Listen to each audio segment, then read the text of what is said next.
রাস্তায় বাড়ি দিয়ে এবং পাশে হচ্ছে বৈদ্যুতিক খুঁটি ছিল, তাতে বাড়ি দিয়ে তাদেরকে ভয় দেখিয়ে তাদেরকে ছত্রভঙ্গ করার চেষ্টা করি। আমার আম্মু আমাকে সবসময় একটা কথাই বলে যে আমি যাতে কাউকে আঘাত না করি বা কারোর বিরুদ্ধে মারমুখী না হই।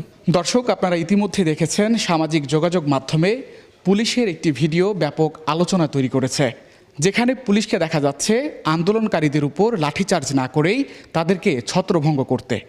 আমরা সেই পুলিশ সদস্যর কাছে আজকে এসেছি। সেখানে কি ঘটেছিল সে বিস্তারিত আজকে আমরা তার কাছ থেকে শুনব। সামাজিক যোগাযোগ মাধ্যমেই দেখছি বিভিন্নভাবে মানে বন্ধুবান্ধব তারা মেনশন দিতেছিল বিভিন্ন পোস্টে। তো